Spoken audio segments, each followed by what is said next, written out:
everyone. Hi. Hi. My name is Tracy Fitzpatrick, and I'm the director of the Neuberger Museum of Art. I'm so glad to welcome you all here this evening for the third in our speaker series related to the exhibition, The Friends at 50, Selections from the Collection, which includes a beautiful charcoal and gouache work by WalkingStick from 1998 entitled Le Alpi et le Gambi. I'm so thrilled that Kay is here with us tonight.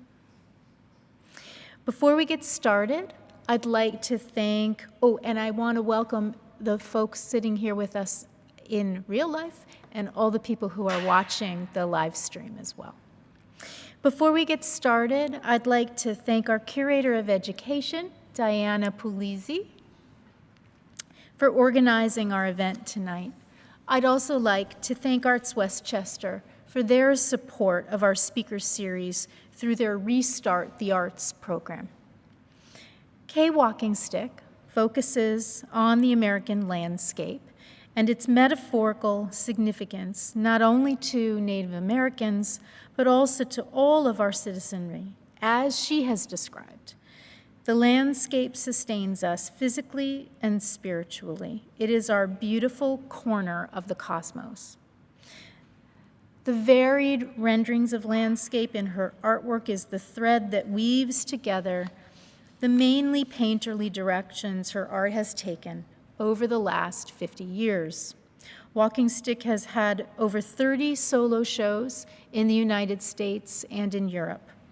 Her work is in the permanent collections of not only the Neuberger, but also the Metropolitan Museum of Art, the Museum of Canada in Ottawa, the Israel Museum in Jerusalem, the Newark Museum, the Whitney Museum of American Art, and many others.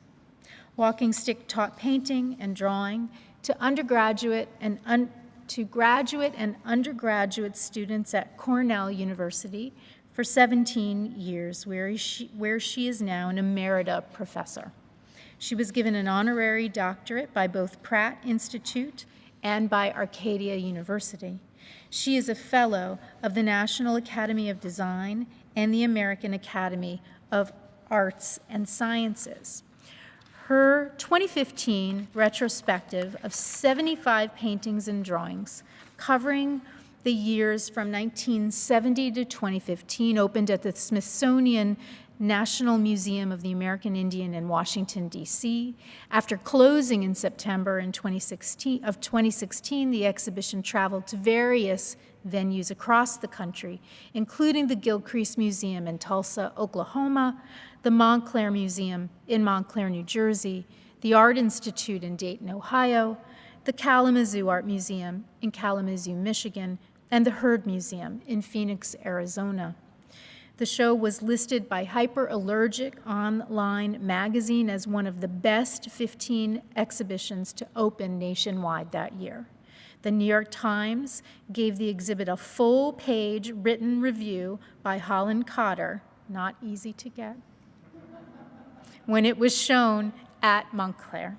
Please, WalkingStick and her husband live and paint in Easton, Pennsylvania. Please join me in welcoming WalkingStick.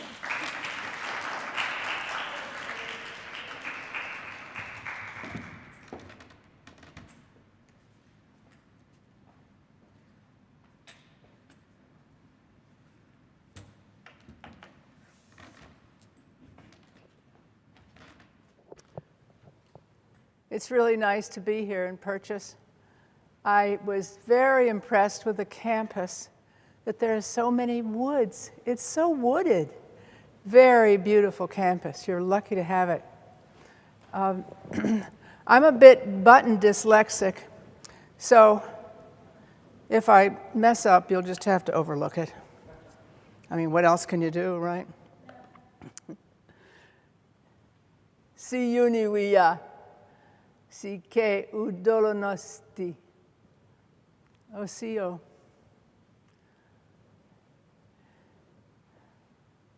As Tracy said, I focus on the American landscape.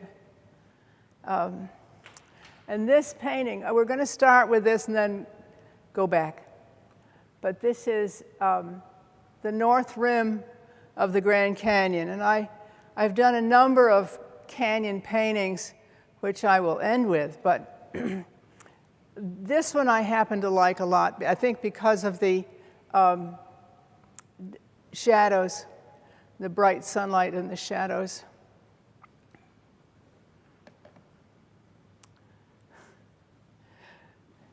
These paintings were done in 1972. It's amazing that I was an adult, much less a 35-year-old, right? But it was before I went to graduate school. The one on the left is called Me and My Neon Box. I always thought of myself as something of a humorist.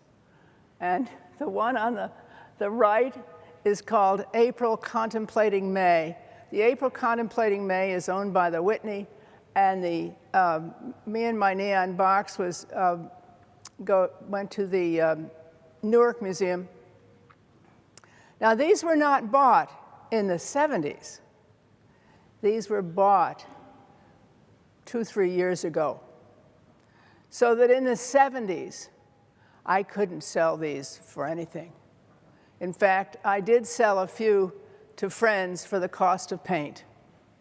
You know, a couple $100. So these sat rolled up for years before they were shown. I find it very interesting that it took this long to be, how can I put this in a nice way? It took so long for a woman, an Indian, to gain that kind of recognition. And it's my early work that is interesting to people. At any rate, I think these paintings are very much of the era of the 70s. The women's movement was very huge. This idea of enjoying our own bodies and recognizing our own sexuality was an important dialogue. So I did a number of these, by the way. There's a whole lot of them. And here's Casey with the painting. I look very serious there. I'm not really that serious, but I'm very serious there. I went to graduate school when I was 38, so it was next year. And I had sort of dealt with the issue of gender and the feminist movement and all that. You know, I'd marched like everyone else. And I realized that it was time that I came to terms with my own Indian heritage. I was raised by my very dear Scotch-Irish mother. I was one of 5. I was the last, the baby, spoiled rotten. And I never knew my father. My mother left my father when she was pregnant with me, for very good reasons, I have to tell you. But I realized that I had to come to terms with who I was as an Indian, because I'm this big Indian woman, you know?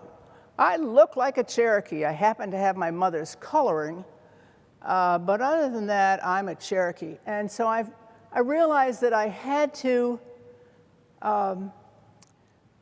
internalize all these questions and these thoughts that I had about my own heritage.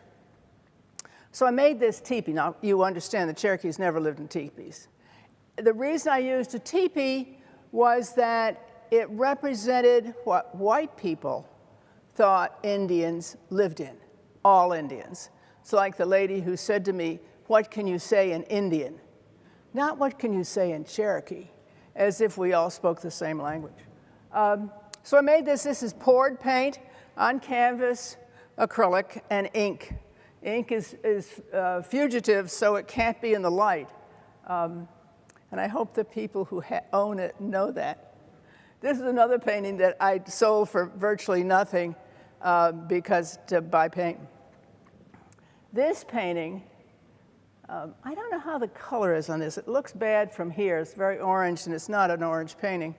But this painting is called Homage to Chief Joseph.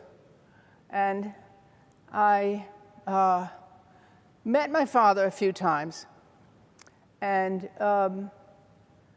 at one point I asked him who he would identify as a good Indian, because, you know, they always said only good Indian was a dead Indian. At least that's what they said in the 40s. I don't know what they're saying now. But I said, who was a really good Indian? He said, well, Chief Joseph, of course.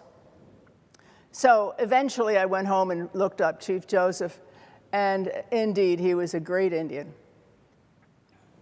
So I did a long series of paintings having to do with Chief Joseph. And by this time, I was still in graduate school.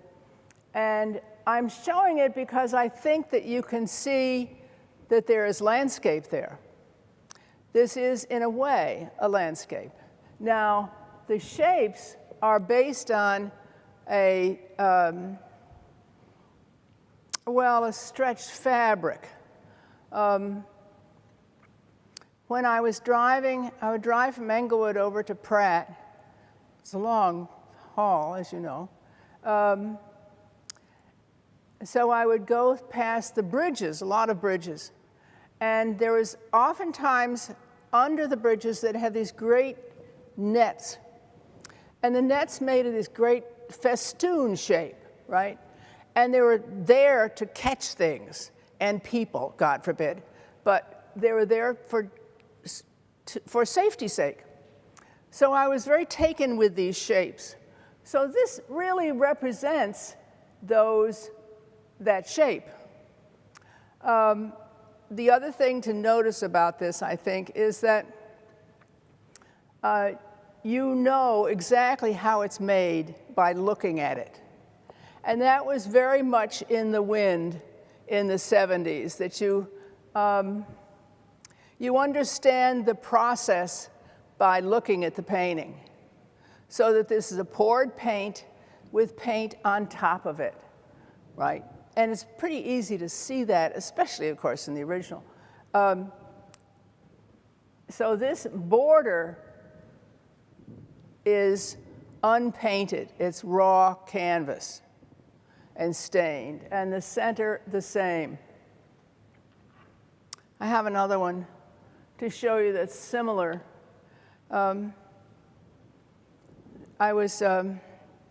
This is recently. Everything that's sold is sold recently. Not everything, but a lot. This was sold recently to a collection out in California, and they're doing some sort of publication. I assume it's a book, but God knows. And they asked me to write about it, to talk to them about it. And, you know, I can't put my head in that place again. You know, it's 40 years ago. I can't put my head in that place again fully. But it's called Red Painting, Red Person.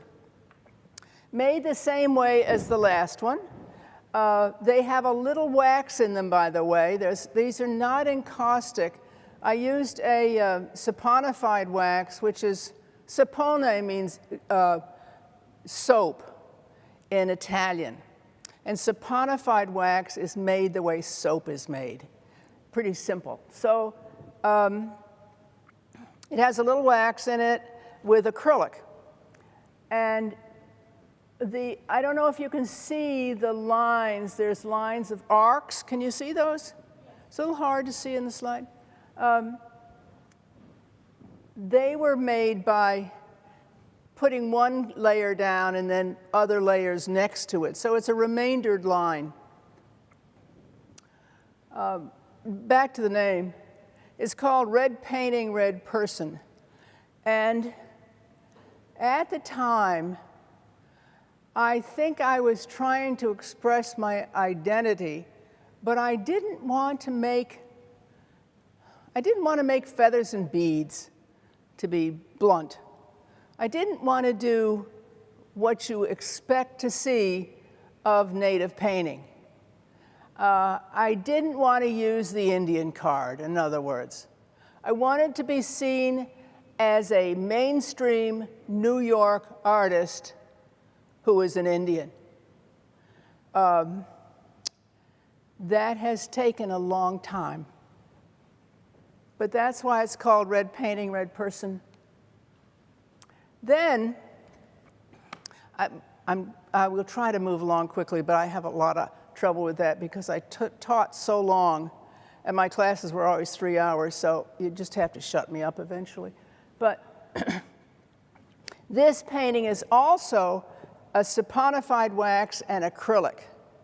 But I decided that I wanted to use this wonderful arc shape that I'd been using in other things, and it's the negative shape around that homage to Chief Joseph. But I like these, and it's just a radius, right? It's a radius of a circle, segment. But I like the shape very much. So I combined it on a grid. So it's a square canvas, which is gridded, and the length of the, very geometric. Again, this is very much a part of that era, that late 70s era of the, I have to move.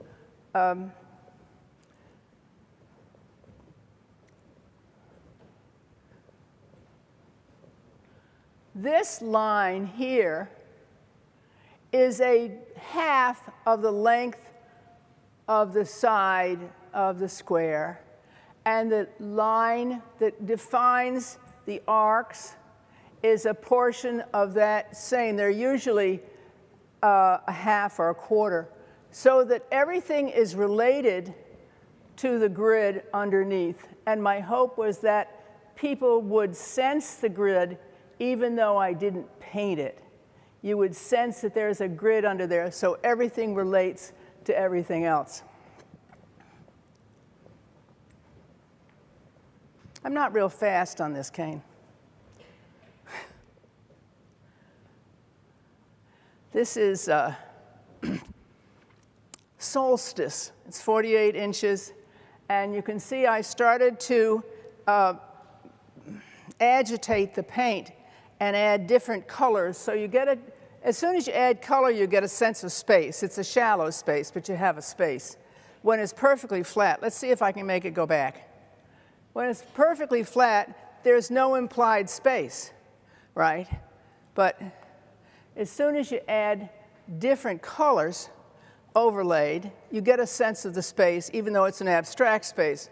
And again, the shapes are all related to the underlying grid, but I've also added gouges. Can you see the gouges? So they become like drawing marks, almost. There's KZ painting. I was young and thin. Everybody was young and thin once, right? Someone said, some wag said that people are like painting. Painting, you go from turpentine to oil, which is thin to fat. It's like the rest of us. Anyway, sorry. This is Sundance and Cardinal Points. Cardinal Points is the last painting I did in this 10-year series, and it's at the Heard Museum. And I hope I have something to show you, but not soon enough, huh? The cardinal points, of course, relates to cardinal red, the cardinals of the church in red, but it also refers to the four directions. And the four directions is an important part of a lot of ceremonials of many tribes. You know, you never can say all tribes, but many tribes honor the four directions. And of course, I'm sure you all know about what the Sundance is about. And the Sundance is a rather scary thing. So I think that this painting, in spite of the fact it's that yellow, there's a kind of scariness about it, I think. I think that a lot of those paintings, as a matter of fact, have a scariness because of the gouging and, you know, I guess I see that as just part of life. I went out to Durango, Colorado to teach one semester. It was in I guess it must have been 85, something like that, 86. At any rate, I went out and fell in love with the Southwest and realized that I really wanted to go home and paint landscape. That maybe sounds a little far-fetched, but it's pretty much true, that it wasn't, there were other things that entered. I went to California for a visit. I had a dealer then near San Diego, and I fell in love with the landscape there too. So I think I just got sucked in by looking, you know. I was such a city girl, northeastern city girl. So this wonderful landscape seduced me. So this is the Ramapo River. The Ramapo River is not very far from here. It's a fisherman's paradise. It's a beautiful river. It's not real wide. I mean, we're not talking the Mississippi. You know, it's more like a creek. But it's a beautiful river. And this was done in about 87, something like that. And I did not want to combine, I didn't want to give up that beautiful surface I was getting with that wax. I didn't want to give up the tactile message that was being sent by those wax and acrylic paintings. I didn't want to give up that, you know, the old expression of the message is in the medium. Well, it really was in my medium. And so I didn't want to give up all that, but I wanted to do something with landscape. So I started putting them together, and I thought they looked super. You know, this was swell as far as I was concerned. And it was like a symbiosis. They talked to one another. You know, one made the other better. So I did a series on the Ramapo River, and but I didn't want the one side to be the abstraction of the other, and that was really important to me. I wanted them to be in a dialogue, but not an abstraction of the other. This is called, it'll come to me in a minute, Letting Go. It's written right in front of me. Letting go from chaos to calm. In 1989, my husband of almost 30 years passed away very suddenly. And I was pretty stunned for a number of years, but I was living in Ithaca, New York, where all those wonderful gorges are and the waterfalls, etc. So the waterfall became a metaphor for me for the onrush of time, this unstoppable onrush of time. One day you're 32 and the next day you're 87. And that's the way it is. And so there's this incredible sense that life is just rushes on to the end. And his life ended too soon, but he had a happy life, I think. I like to think he had a happy life. So I think that this shows that this is, one is not the abstraction of the other. You don't get that sense. But you get this is kind of a mystery painting, I think, because that shape with the oval, which is, of course, two segments of a circle, over a triangular segment of a circle, what does that imply to you? And I think it implies sort of a mystery, a mysterious future in a way. So I think this was my response to what was going on in my head in this truly very difficult time for me, as it naturally would be. But certainly this abstract shapes over there don't relate to these abstractions that you would see in the water. This painting is up at the Rockwell Museum in Elmira, New York, or Corning, New York, one of them. No one will ever see it, right? That's not true. They have plenty of people come through. This is called Four Directions Spirit Center. And the color is very bad in this slide for some reason. I'm not sure why, because it isn't quite that orange, although it's orange. And you'll notice that this is all hand-painted. And the truth is, as you saw in that photograph of me, I painted everything with my hands. I used a knife occasionally, and I used a woodcutter's gouge to gouge those lines, those drawn lines. This is copper. I double layered the canvas so I could cut into the top layer of the canvas and it would still be on the stretchers, which is the way that's done. I mean, it's pretty simple. And this is, oh golly, I think it's at Sun Crater in the southwest in Arizona. And I wanted to show you something that had four directions on it. And this is a Nez Perce corn husk bag. And I love patterns, love the native patterns. And I think they, as you probably know, they identify specific tribes so that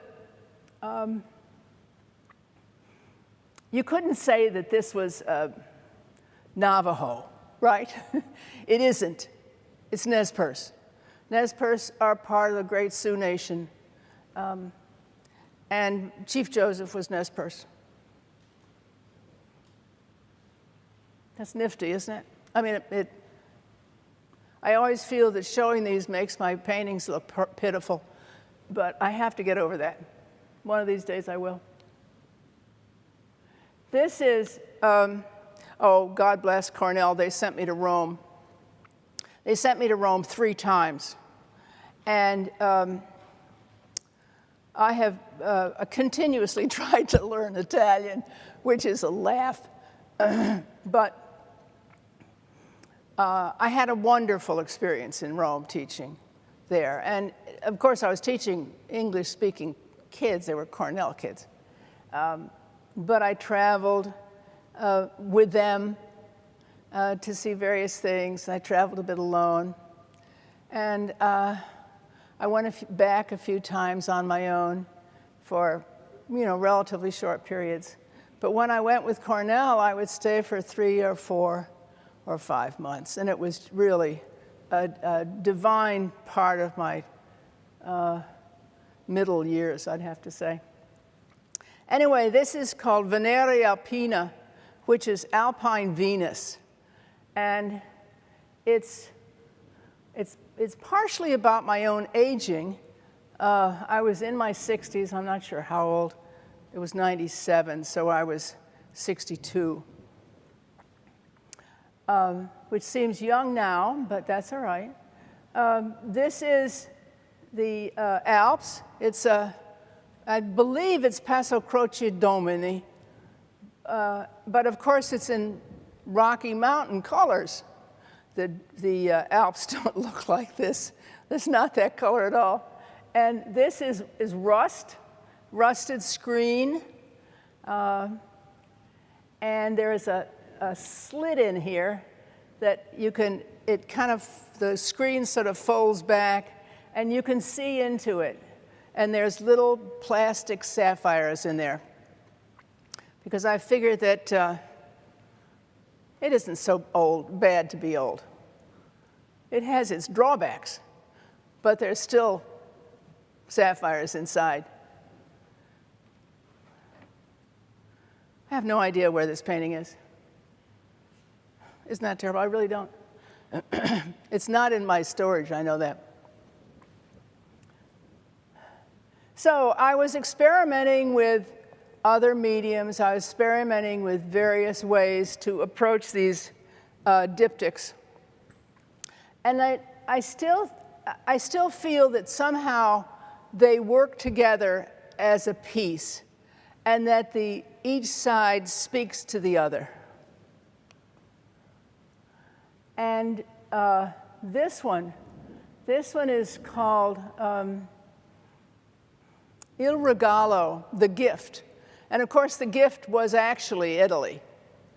But it has this huge Juno-esque figure in it, in a rather revealing position in the Alps. This, again, I think is a Passo Croce Domine. And it's a very loose, juicy painting. But you'll see it's two portions, but it's not different. So that this is the extension of the other. Now, when I was doing the diptychs, there was abstraction on one side and realism on the other. I always saw them like a poem, the stanzas of a poem, one relating to the other, one the extension of the other. In this, it's all the same thing. By the way, there was a big postcard made of this by the Kendall Art Museum in Florida. I believe it's in Miami. And she sent it out, and the postmaster sent them all back and said they were lewd. So I'm the first Cherokee pornographer. Lucky me. She had to put them all in envelopes. And I said, let's call the newspaper. She said, no, I'll lose my job, which I thought was a good answer. I wanted to show you these two together. This is also the Prealpi, the outside of Venice in the Veneto. And these are, of course, dancing figures. I introduced figures after going to Rome. You know, you look at all those Caravaggios, et cetera, you're just overwhelmed with the power of the figure, the human figure.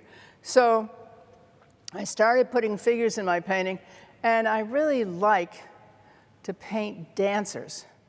But of course, very seldom do you see dancers nude. So these are fantasy dancers, but that's okay. I don't use models, by the way. I never have since graduate school. But I have a pretty good handle on the human anatomy, so I don't think I needed them much.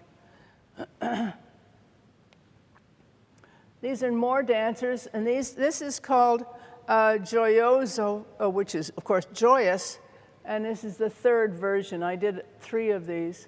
See if I can go back. This is also Gioioso. It's Gioioso 1. And this had to be repainted because of damage, which is always upsetting, but I find that, well, we talked earlier about holding back a painting from travel because they're fragile. Paintings are fragile. And this, of course, is the Southwest. Those colors are accurate. Well, maybe not this color, but those oranges and red are really there. I did a lot of dancing legs. I like legs. They're beautiful. One of the reasons there's legs in the drawing that's here is that legs are wonderful. They're beautiful. Especially men's legs, I've noticed. But maybe there's some disagreement there. This painting on the left is a Farewell to the Smokies. And I don't know if you can see, but there's people walking along the bottom. Can you see the people? The Cherokees I swore that I'd never do a Trail of Tears painting, and of course I did. What is it they say? Never say never. I went to the Smokies with a friend and did some drawings and thought, gee, I get it, why those Cherokees were so depressed about being in Oklahoma. I don't know if you've been to Oklahoma, but it isn't like this. And I was very moved by how very, very beautiful the Smokies are, where the Cherokees originally lived. And there are, of course, Cherokees still there. My folks went to Oklahoma and Arkansas before the removal because they saw what was coming. The Walking Sticks were always very political, and they knew that they were going to lose that land, and they better get out. So they did. But the majority of the tribe came in the 1840s to Oklahoma, and they walked and rode, and they say that 4,000 people died on the way. Now that's from the Cherokee tribe. That I didn't make that number up. So it was a big removal, but a whole lot of people didn't make it. Old people and babies, children. So this painting is really about the removal, the Trail of Tears. Oddly enough, it's not in Oklahoma or in North Carolina. It's at the Denver Art Museum. I don't actually understand that, but it's okay. And this painting here, I wanted to show you because it's unusual material. It's copper again, but it also has Bondo on it, sculpt metal. Do any of you know what Bondo is? It's what you fix dents in cars with if you're young and poor. Anyway, that's what this is. I used Bondo, sculpt metal, on the surface, which gives it this really rough, lovely texture. And this is Havasu. Havasu is a beautiful place in Arizona. And I don't know if you can see it in this photo. But I work from drawing and memory and photos. But I have a very vivid memory of Havasu.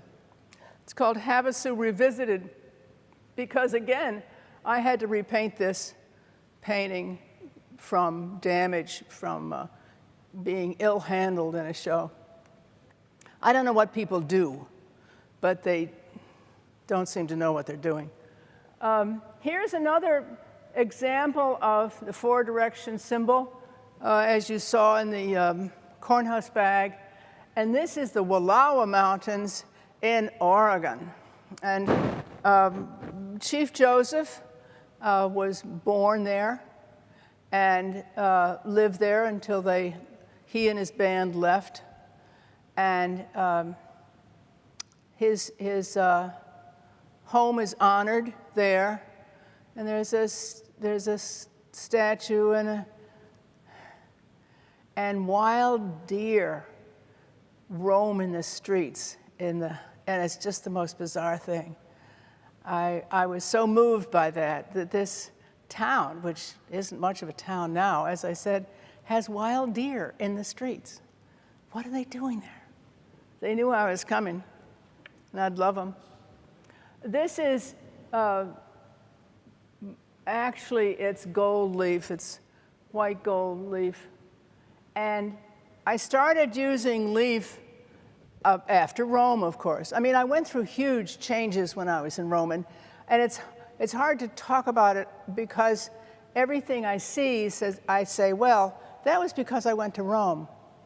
Up until the time I went to Rome, all those paintings, those abstractions, I was using my hands. And I used my hands for quite a while afterwards. But because of Rome and painting more realistically, I suppose, I switched to brushes. So it's obvious that this was done with a brush. And these are stencils, combined with the brush. Okay. Oops, wrong button. Can you see that at all? It's a sketchbook. It has a drawing on it. It has actually, it's done in 2 photos, but there's a drawing of a cliff and mountains and a river, and then there's a cliff on the other side. Can you see that at all?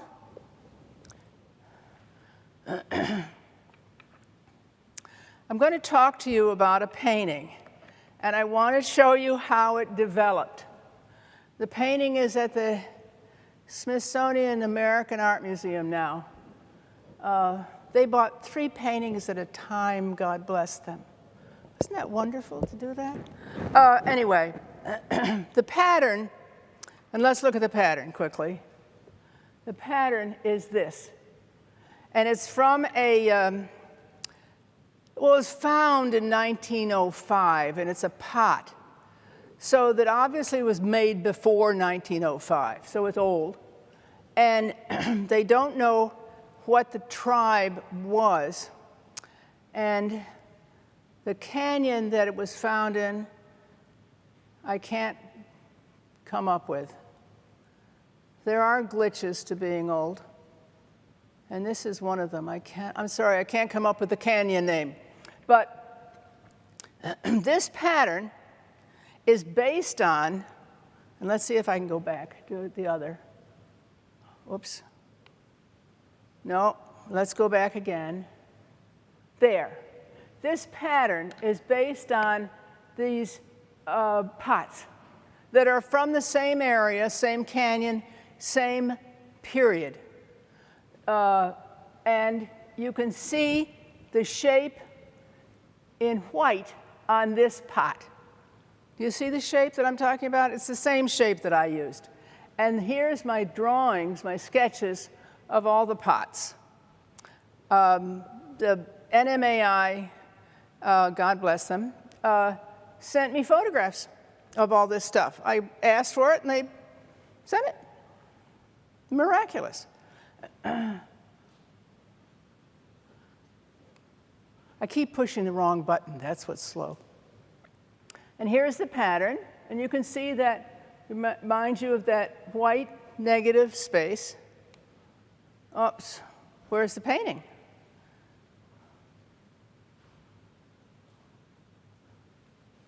No. There it is. Here's the painting. And I started using these patterns because I wanted to establish who this land belongs to. You know, the truth is that we all live on Indian territory. This is Indian territory. Now, it doesn't happen to have any Indians living here, although there's probably many in the school. But we're all on Indian territory. And I'm trying to tell people that look at this beautiful landscape. Enjoy this beautiful landscape. It is, as I said, our corner of the cosmos, but it's the only corner we've got. This is all we have. So we have to work at saving it. And we also should recognize that it's Indian land. And so that's the point of this. Now let's see if I can get to the other painting that we zipped past. No, I can't. Here. This is called New Mexico Desert. And it was done about the same time as the other one. And I have photographs of the sketch that I made for this. This belongs to the NMAI. And you may have seen it before if you've seen the book they did about my show. This is on the cover. No, what am I looking for? I know there's the sketch of it. And it took about, well, no, 45 minutes maybe to do the sketch. And I usually label write in colors and things like that. My husband very nicely, we were driving to Chimayo. We're on our way to Chimayo, which is north of Santa Fe. And I said, Dirk, that's the spot. It's the perfect spot. And he said, oh, okay. And he pulls over and just waited. And I always thought how wonderful to have somebody, because he's not a patient man. I mean, this is, not easy for him. I don't think he even did any Sudoku. He just sat there or stood there and watched. So anyway, they take a few minutes to do, but make all the difference in the world when you come to actually paint, because you have experienced this place, and drawing something permits me to remember it. So if I look and look away, I might not remember it. If I draw it, it's there forever. And those of you who draw probably understand that. So let's see if we can get back on track here. No. This is Los Pecos, and you'll notice the pattern here is on two sides. I'm not exactly sure what was in my head about that, but this is a great, huge painting. Many of these they're 40 by 80, something like that. These are two relatively small paintings. They're, I think, 32 by 64. They're of the same place. They're both the Sierra Nevadas on the eastern slope of California, the eastern part of California. And I have to tell you the truth, I made this up because it needed that white in there. And so it has a valley full of snow that I was there in the summertime, it wasn't there. But I like it anyway. It's called Winter Passage. And the other one is the Eastern Slope. And these have patterns from the, shoot, I'm sorry. I can't come up with the name of the Indian tribe that's there. Well, as I said, there are certain drawbacks to getting old. And this is Salt River, which is not far from Tucson. And of course, these are my darling buffalo. I have one buffalo painting that I call Another American Family. And I think of buffalo as that way. There are other Americans, that's all. This is in Wyoming.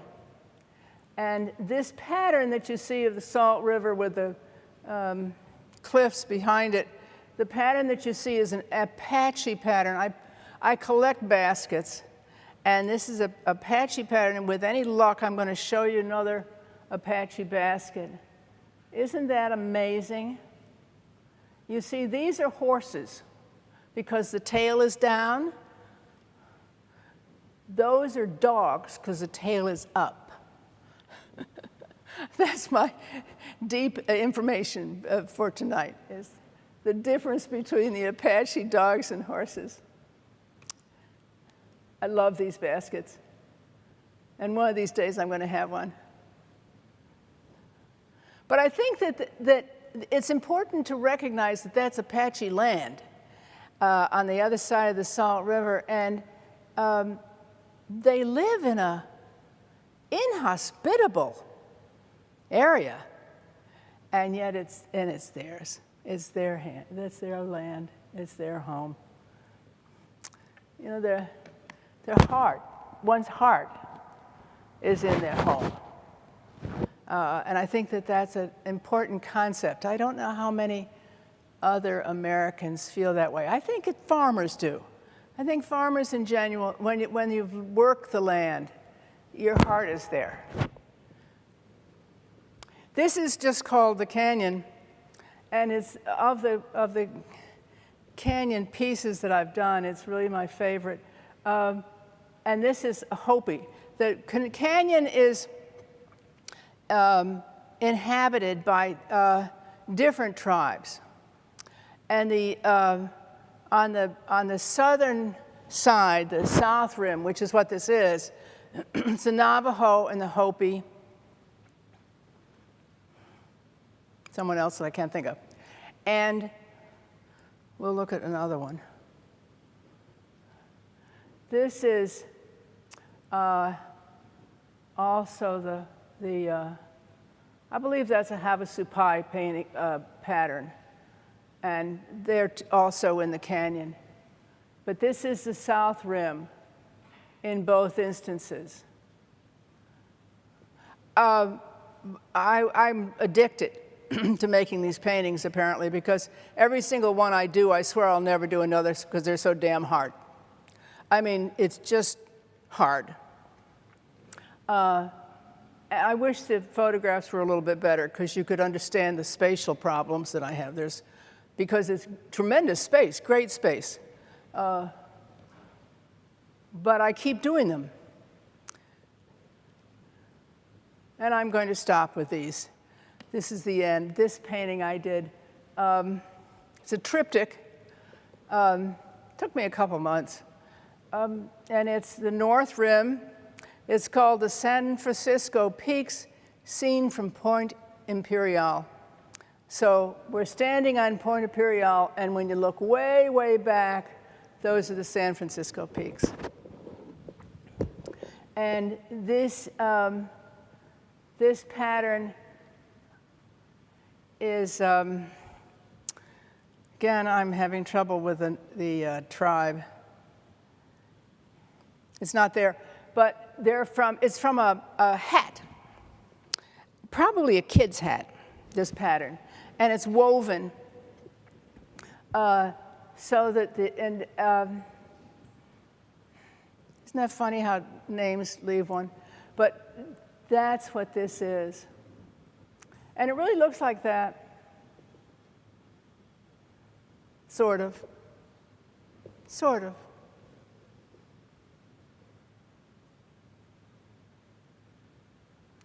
Anyway, thank you very much. Wado. Wado.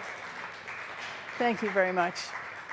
And I will certainly try to answer questions. I have no idea what time it is. Very nearly 7. Any questions? Maybe I told you too much. I can do that. Yes. Houses. No. Let's look and see what you're looking at. Here. These are deep arches. They're not quite caves, but they're deep arches that you can see into. And I'm sorry, my balance is bad. Those also are these deep arches. Over there is cliffs. They kind of look like a Brancusi cliff, actually. No, but for instance, the Havasupai do live in the canyon still.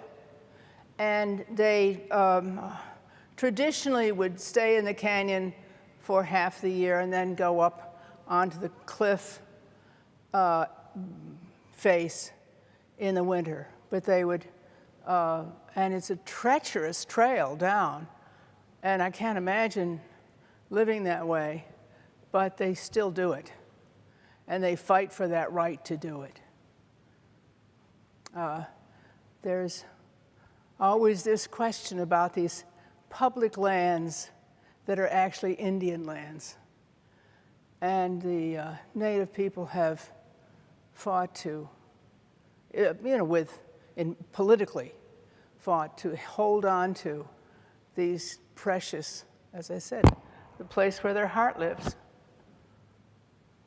Yes. When you do your sketches, do you plan out which pattern you're going to use and where you're placing it, or is it something that you... The sketches don't have anything to do with the patterns, really. The patterns always come last. And so that the sketches are used to design and make the painting itself, the landscape itself.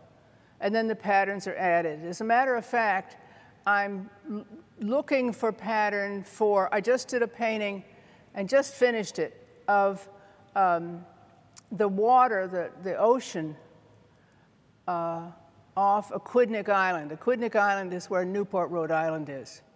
So it's a bit north of Newport, but on the same island.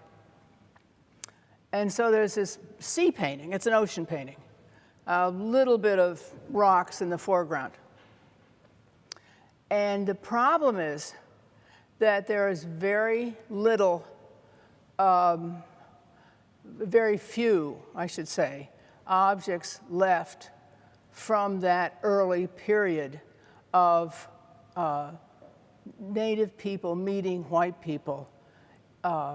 It's from the 1600s, after all.